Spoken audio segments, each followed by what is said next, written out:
Hello guys, तर आज आहे डे 8 ऑफ माय ब्लॉग आणि आजचा ब्लॉग डिरेक्टली मेसमधून. आज जेवणाला काय होतं बघा, चायनीज. आज आमचा पेपर दुपारी होता. ह्यांचं डिस्कशन तर असं चालू होते की जणू काही आउट ऑफच पेपर लिहिलेत सगळे. आम्ही मॅथ्सचा पेपर देऊन आलो होतो इथे कॉफी प्यायला. आज दुपारचं वातावरण खूप छान होतं, खूप मस्त, एकदम खूप रिलॅक्स्ड वाटत होतं आणि वरून थंड थंड कॉफी. अरे वा. तुम्ही म्हणत असाल पेपर कसा गेला, आला तसा गेला, काय विचारू नका. जाताना माझा मूड अजून रिफ्रेश झाला, कारण जाताना मला कोण भेटलं बघा, हा क्यूट गोल्डन रिट्रीवर.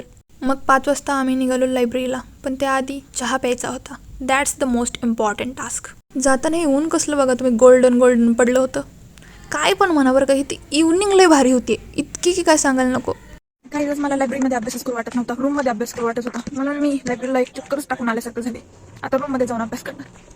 मग 7 वाजता हे सगळे लोक पण आली आणि सुरू झाला आमचा स्नॅक्स टाईम आणि मस्ती टाईम आणि गॉसिप टाईम पण.